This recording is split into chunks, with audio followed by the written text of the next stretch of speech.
So hello everybody, welcome to the Attention Please podcast, now on video. If you like this podcast, kindly like, share, subscribe. You know what to do. So today we will be talking about Kantara. We will not be reviewing it. So spoiler alert, we will not be thinking about spoilers. So please watch this video after you've seen the movie.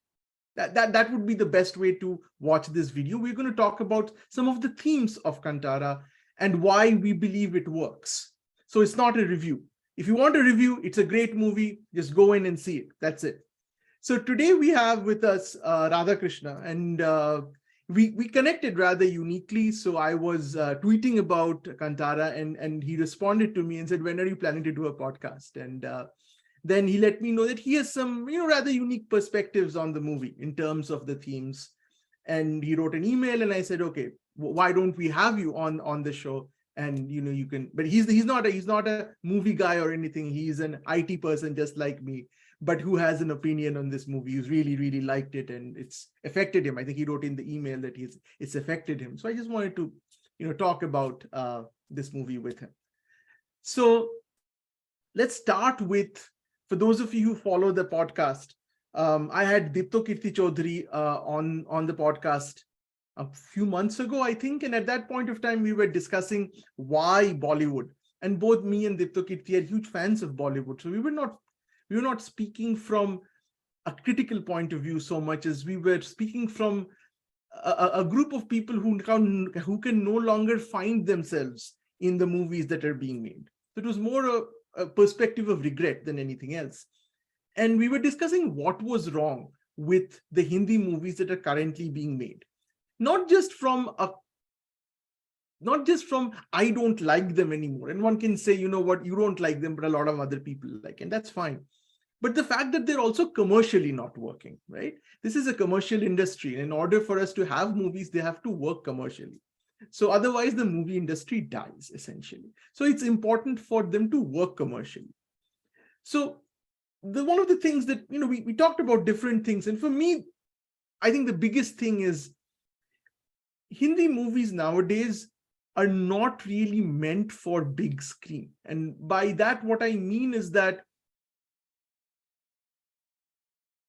previously, when we were growing up, the only way to watch a Hindi movie was you had to go to the theater, or you had to wait for the local cable wala to play it, or you had to wait for the pirated VHS tapes.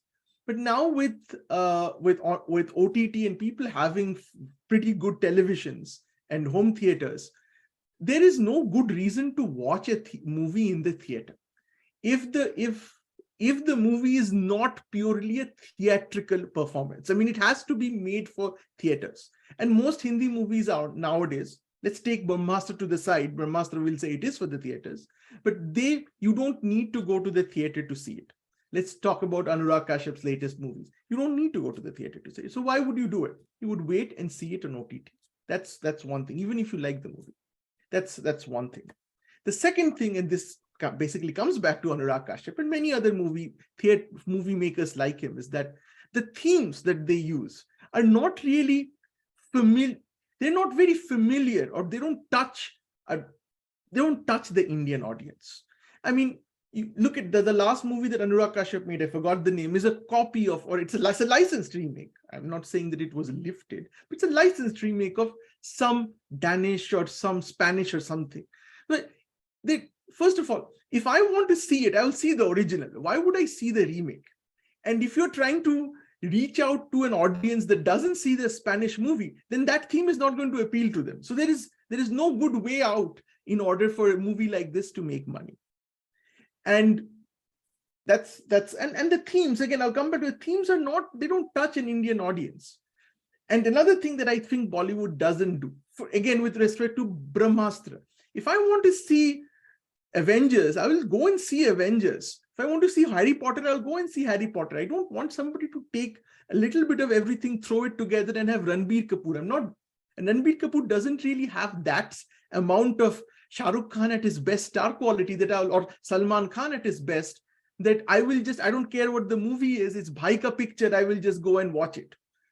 So he also doesn't have that quality. So again, why would I watch that movie in a theater? The last thing that I believe that Hindi movies don't do is and Kantara does, the reason why I'm saying this is Kantara actually does all of this, is it doesn't do world building. It doesn't bother to do world building because it is so anchored in showing the hero and the heroine in the most flattering way possible that virtually it is a showcase for them. So 3 hours of whoever the lead is, that's what the movie is. Everything is built around that person. Nobody cares about, everybody is a prop. Even the human beings are props, really. This Kantara doesn't do that. It spends a lot of time building its world. And it is a spectacular visual extravaganza. And once I saw it on OTT and I regretted not having seen it in the theater. I should have seen it in the theater. It is made for a theater.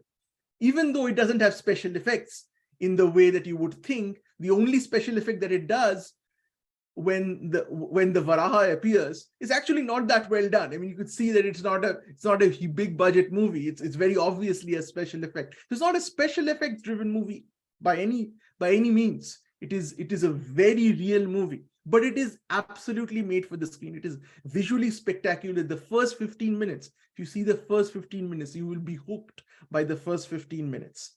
And what it does very well is it does that world building very well, and it goes slow. This is another thing which most Hindi movies, especially in the OTT space, don't get, because they feel that in order to keep the attention of the viewer, you need to always yank it up. You need to yank the speed up, up, up, up, up. Now, when you do that, that means that there is no character development. There is no world building. You are moving from one element of the story to another, one to another. And so you don't feel for anything. This is not that kind of a movie. It actually goes slow. It builds really fast, spends a lot of time building the world. Then at the end, it accelerates. So you need that ebb and flow of any story. As a person who writes books myself, you cannot have things happening every page. That is an Abbas Mastan movie where things happen every frame. And we laugh at them, right? Because that's not the way the world works. So I think it does brilliantly. And it's from a cinematic perspective. In terms of its themes, again, it juggles multiple themes. And you don't have to, you can think about the themes, or you don't have to think about the themes. You can take it at a very surface level and enjoy it. But there are multiple themes. One is, of course, the conflict between man and nature. Who is going to take over the forest and the wood that is in it. That is one thing. So this is the government, the private landowner, and the tribals. So there are 3 parts to the conflict. And then there is the fight between modernity and tradition. There's actually a conversation about fireworks in the movie, which is very politically, it's a very politically charged topic in this day and age, but they have the conversation. This doesn't shy away from controversy. It's not just put in to be there. There's a reason for that. And of course, there is the battle between religion and rationality. So the forest ranger there kind of represents rationality, the rule of law, and the tribals represent tradition and the way of the forest. Caste is a big part of it. Most of us who watch Hindi movies don't see it usually. We either see it in very art movies, but we don't see it in commercial movies at all. That is usually not a part of commercial movies. And even if it exists as a subtext. Here it is very, very up there. There is a huge deal about people entering people's houses and sitting at a table. This is shown as a sign of rebellion. I'm not trying to spoil it for you, but you'll see it. That entering people's houses, sitting at a table, eating somebody's food, this is a big deal. This is a huge part of the dramatic conflict of the movie. So you see all of these things. And that's the reason why I would see this movie. I'm not going to see these subtexts in a South Korean movie. I'm not going to find this because it's a very different culture. I'll see it. There are great things, but it's not this. This is why you go to watch a movie. So I think it works brilliantly. I would strongly recommend everybody see it. And now I'll turn the floor over to Radhakrishna. So what did you like about the movie, and what themes resonated with you? Yeah, so like you were saying, the subtext of the movie works very well. Even at the surface level, the movie works very well. So, as you said, there is a dispute about the forest. And, it's just a dispute about the forest. There is a good person, there is a bad person. And then, the only twist in the movie is that there is a deity, that there is a forest deity who's like involved, and who ultimately comes and works as as a machina, Deus ex Yes. machina, to come and resolve the dispute. But it works very well even at the surface level, right? But there is more to the story than what was being shown. One of the themes that I found about halfway through the movie, and there is a scene that happens in the movie where the forest officer ultimately catches Shiva. He's now a fugitive, and he catches him in his treehouse, and he asks him to come down from his Kailasa. His name is Shiva, and he's basically asking him to come down from his Kailasa. So he's basically, just Shiva over there. Now, we have been told that the avatara that is shown in the movie is a Varaha avatara. Varaha avatara basically represents, it represents Vishnu. Mhm. Okay. One of Yeah. his just And by the avatars. way, yeah, he is the Varaha avatara. So the thing is, every pagan culture on this planet, right? It doesn't matter if they are not connected at all. It doesn't matter where on the world they are, whether they are from the opposite polar end of the earth or in India, right? They all have this god who's basically a man of the forest. This happens in all pagan cultures. So the man of the forest in Hinduism is basically Shiva, right? He is, and this man of the forest is generally accompanied also by a companion animal. So Varaha Avatara is accompanied by the boar. Shiva is usually accompanied by the Nandi, and this Varaha Avatara basically becomes Shiva, or he takes over Shiva. So basically signifying that all the gods are the same. That's one of the subtexts that I found very interesting in the movie. There is a lot of allusion to the fact that all the gods are basically the same. I think several Vedantas speak about this. I think the Advaita Vedanta also speaks about this, that we are all basically just thoughts of a supreme God or something like that.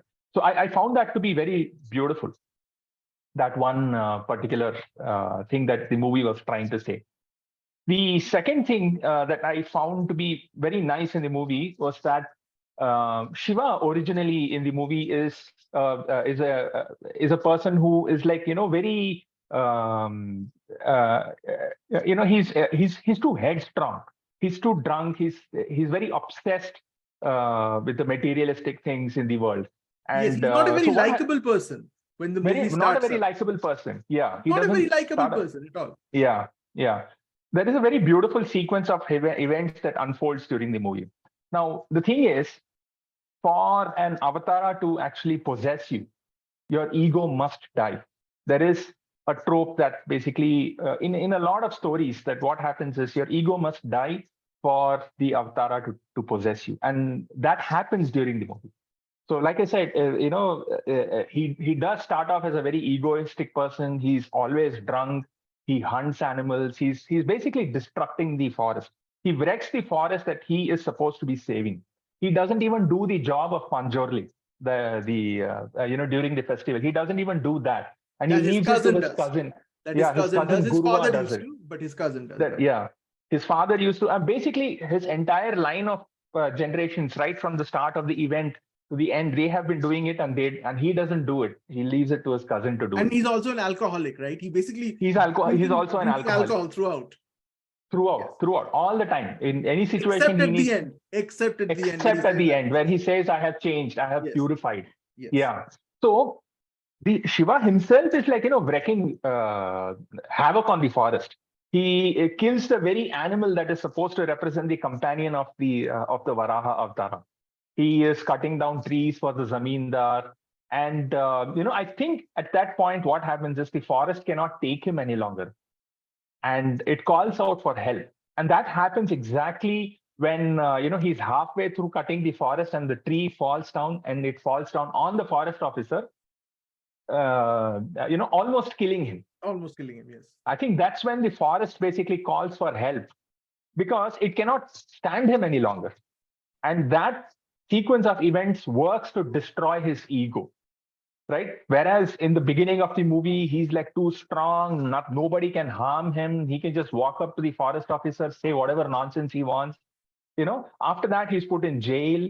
Guruva dies. Slowly things work to, sort of bring him down and bring him down to earth level. That's what happens. He's humiliated, taken to the jail in front of everyone, photographs taken, and all of those things. He suffers that ego death.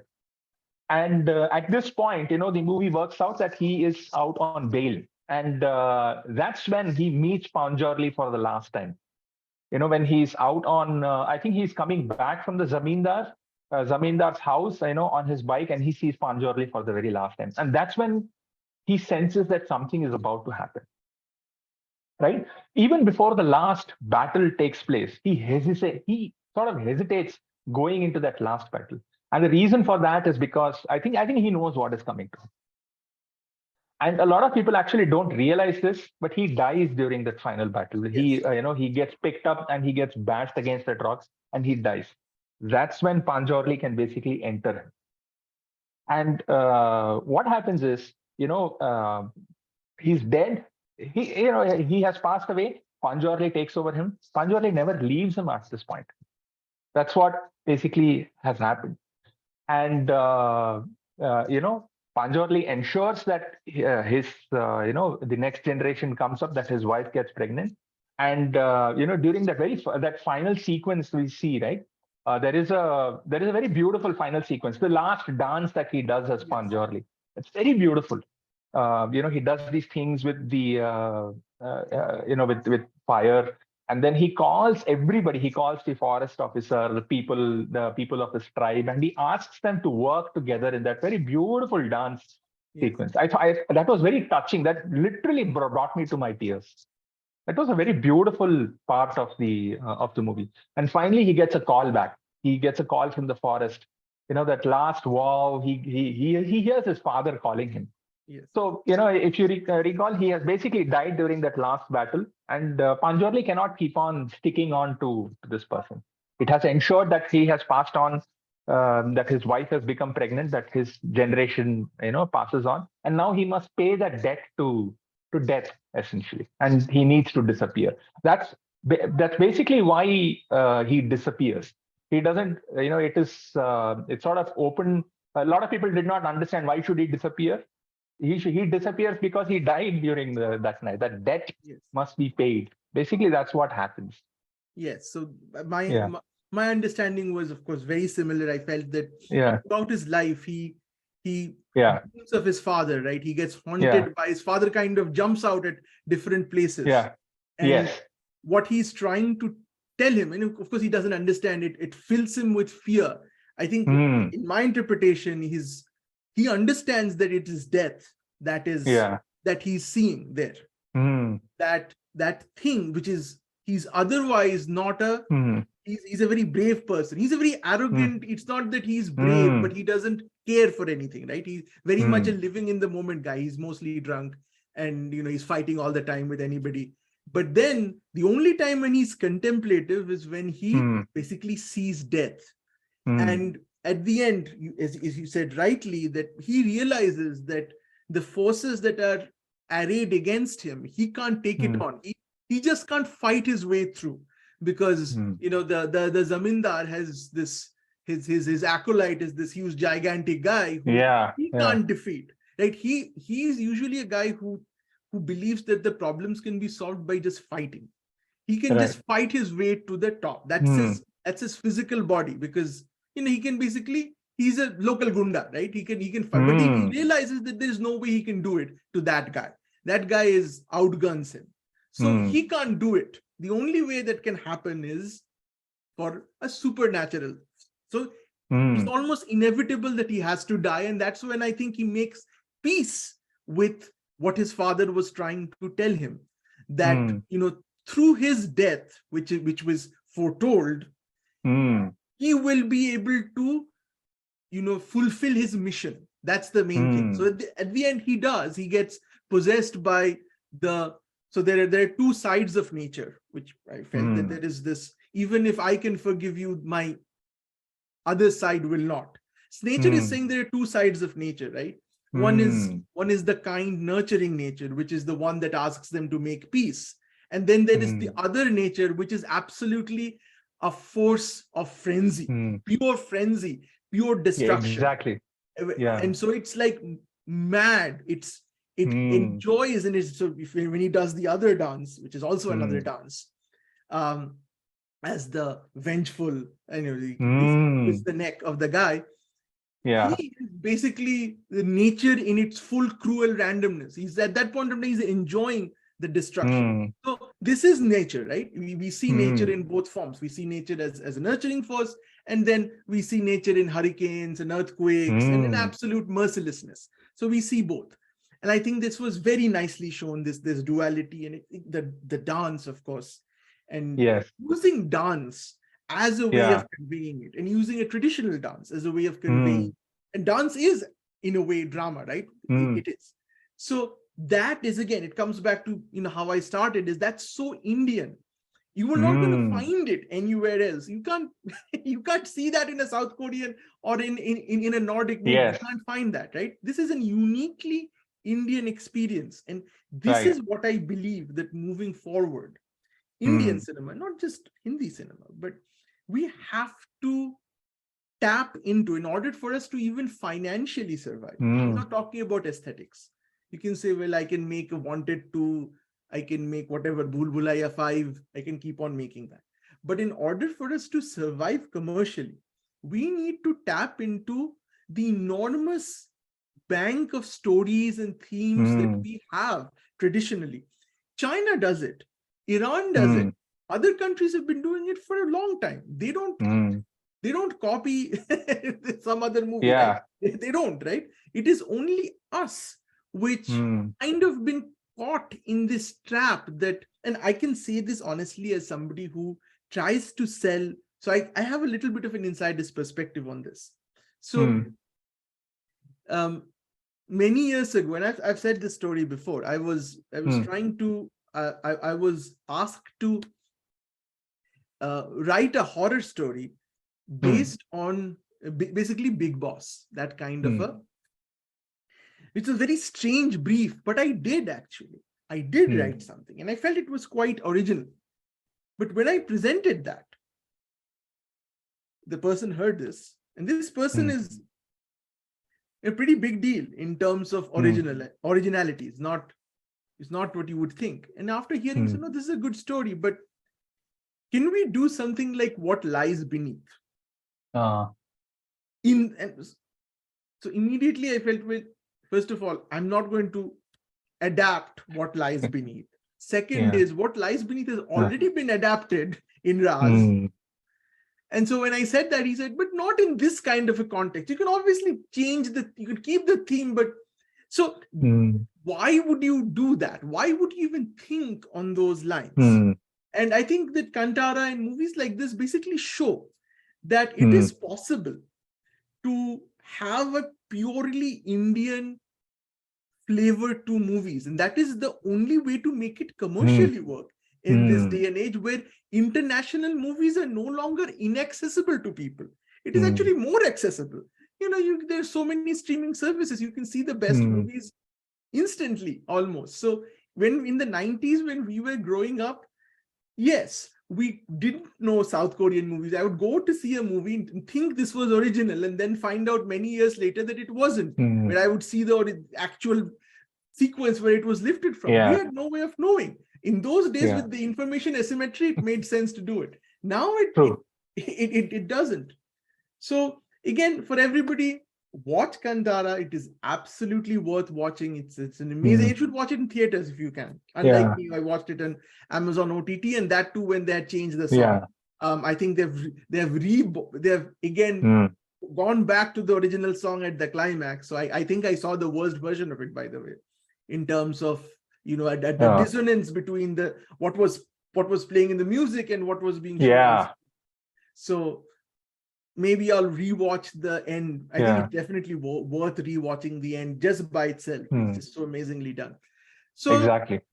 So first of all, thanks a lot for Radhakrishna for Yeah. coming to the podcast. Thank you for your perspectives. Absolute pleasure. Yeah. Really enjoyed it. I think, I think I just wanted to add, Sure. everybody raves about the last 20 minutes. Actually, the first 15 minutes are also excellent because Exactly. it showcases the evolution of that festival, right? Yes. The original event, I think, takes place in the 1870s. And then in between, there is just the dance. There is just the Panjorli dance. But when we catch up to the hero in the 1980s, I think it happens in the 80s or 90s, Yes. it's like a full-blown Kambala festival, with the buffalo racing and everything.